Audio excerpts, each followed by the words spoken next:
अस्सलाम वालेकुम guys, welcome back to our channel. तो गाइस आज हम यूनिट 6 के न्यूमेरिकल्स करेंगे। पहला क्वेश्चन है calculate the work done in pushing a box with 150 newton through distance of 5 metre.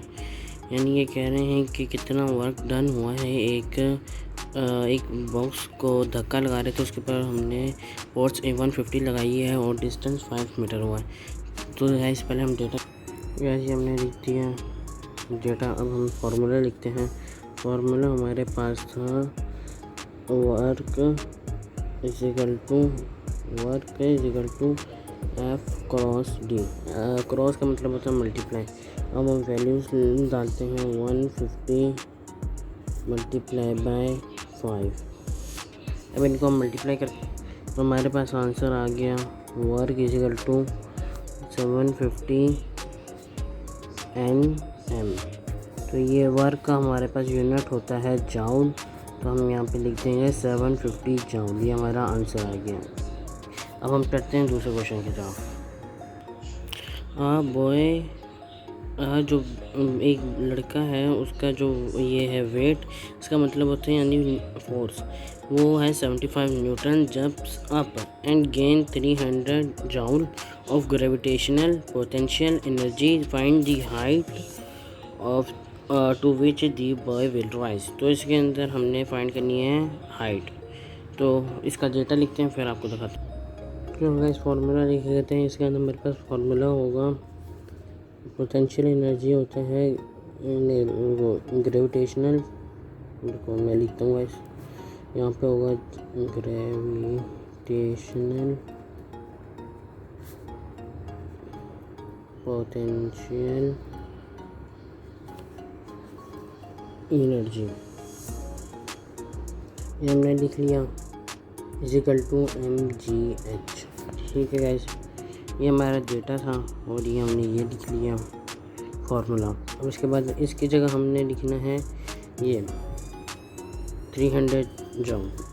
ये हमने लिख लिया 300 जाउल और ये mg की जगह हमने लिखना है 75 न्यूटन इक्वल टू 75 न्यूटन। और h हमको फाइंड करना है, तो उसकी जगह हम सिर्फ h ही लिख देंगे। फिर कैसे ये इधर मल्टीप्लाई हो रहा है तो इधर जाके डिवाइड हो जाएगा, तो हमने इसको इधर जाके डिवाइड कर देना है। 300 joule divided by 75 newton is equal to h। Divide करके हमारे पास आंसर आ जाएगा 4।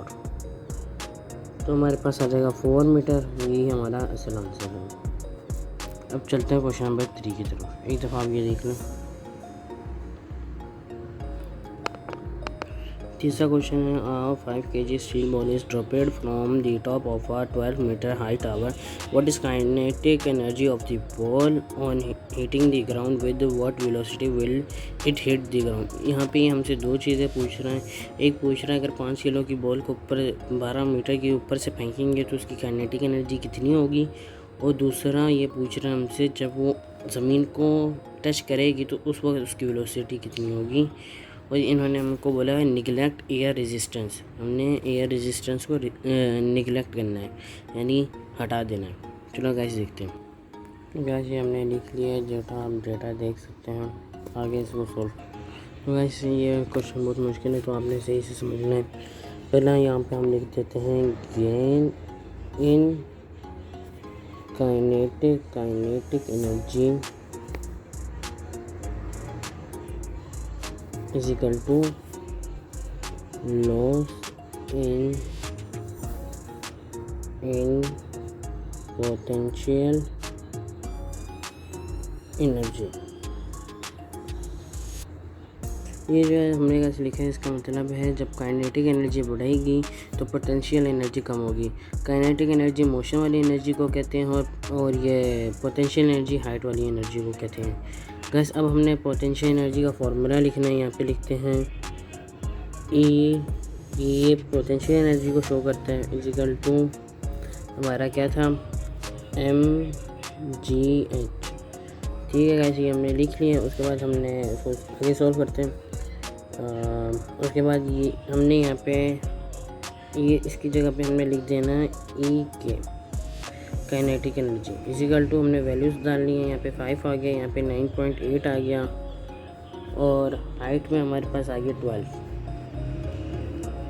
12 आ गया। अब इनको हमने मल्टीप्लाई करना है, इन सबको मल्टीप्लाई करेंगे तो हमारे पास आंसर आएगा 588 जूल। यही हमारी काइनेटिक एनर्जी है। यहाँ पे हम लिखते थे यहाँ पे लिखते हैं guys the kinetic energy of ball is 588 joule. ये गाइस हमने लिख दिया। उसके बाद हमने फाइंड करना था वेलोसिटी, तो उसके लिए हमने करना है रुको। उसके बाद हमने यहाँ पे फार्मूला लगाना है वो वाला हमने फार्मूला लगाना है काइनेटिक एनर्जी वाला। ये फार्मूला है काइनेटिक एनर्जी इन्होंने हमको दी हुई है, वो है 588 जूल इजिकल टू 1/2 m की जगह हमारे पास आ जाएगा 5v का स्क्वायर। ऐसी इसको हम इधर और उसको इधर ले आएंगे क्योंकि हमने ये फाइंड करना है। हम ऐसे कर देंगे 88 joule multiply by 2 divided by 5 is equal to v का स्क्वायर। इसको कैलकुलेटर से सॉल्व कर गैस हमारा आंसर ये आ गया है, ये वाला। अभी ये हमारा आंसर पूरा नहीं आया, अभी हमने स्क्वायर रूट लेना है। तो यहाँ पे हम लेते हैं स्क्वायर रूट, ये और ये इससे कैंसिल हो गया। यहाँ पे हमारा 235.2 का अगर हम स्क्वायर रूट लेंगे तो वो हमारे पास आता है 15.2 मीटर पर सेकंड। ये हमारा आंसर आ गया। तो अब हम चलते हैं क्वेश्चन नंबर 4 की तरफ। गैस चौथा क्वेश्चन है 2.0 kg rock is dropped from 20 metre tall building, यानी एक 2 किलो की बॉल है वो 20 मीटर के एक बिल्डिंग से गिरी है। उसकी काइनेटिक और ग्रेविटेशन एनर्जी क्या होगी when the rock has fallen 15 metre, जब वो जो रॉक है वो 15 मीटर पहले गिर चुका था। तो गैस इसको फाइंड करते हैं। गैस ये हमने डेटा लिख चुके हैं, ये डी शो करता है इसको, यानी डी एंड डिस्टेंस का मतलब ले सकते हैं आप इससे। ग्रेविटेशनल एनर्जी पोटेंशियल एनर्जी हमने फाइंड करनी है, काइनेटिक एनर्जी भी फाइंड करनी है। और इन्होंने हमको हाइट दी हुई थी 20 मीटर और मैथ हमारे पास 2 kg है। हम फाइंड करते हैं। तो गैस फार्मूला लिख लेते हैं यहाँ पे पहले G.P.E gravitation potential energy is equal to mghi। ये कैसे mghi ये नया ही फार्मूला है। इसके बाद इज इक्वल टू करते हैं mg और ये जो hi का मतलब यहाँ पे है hi माइनस डी। ये एक नया फार्मूला आपने इस क्वेश्चन के लिए ये इस्तेमाल करना है। तो वैल्यूज़ डालते हैं 29.8, ये कांस्टेंट होती है वैल्यू इसकी। और उसके बाद हमने 20 को माइनस करना है 5 से, फिर इन सबको मल्टीप्लाई कर देंगे तो हमारे पास आ जाएगा आंसर 98 जूल। ये आप देख सकते हैं। उसके बाद हमने फिर आगे करना है, यहाँ पे लिखते हैं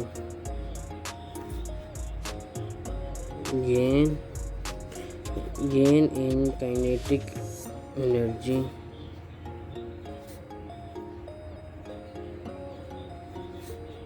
is equal to loss in potential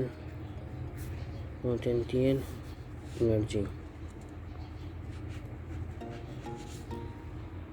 ये मैं कैमरा पकड़ के लिख रहा हूँ तो इसलिए थोड़ी सा गंदा लिखा जा रहा है। वैसे ही हमने लिख दिया। अब हमने इसको सॉल्व करना। तो यहाँ पे हम लिखेंगे एक तरफ kinetic energy is equal to mghi minus mghi। वैसे है फॉर्मूला। इसके बाद फिर हम mg को कॉमन ले लेंगे और अंदर hi माइनस कर देंगे hi से।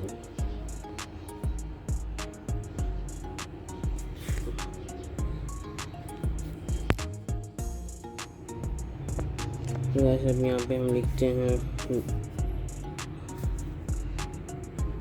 तो इधर हमने यानी वैल्यूज लिखते हैं 2 9.8 और मल्टीप्लाई बाय 20.-5 इक्वल टू हमारे पास आंसर आ जाएगा 387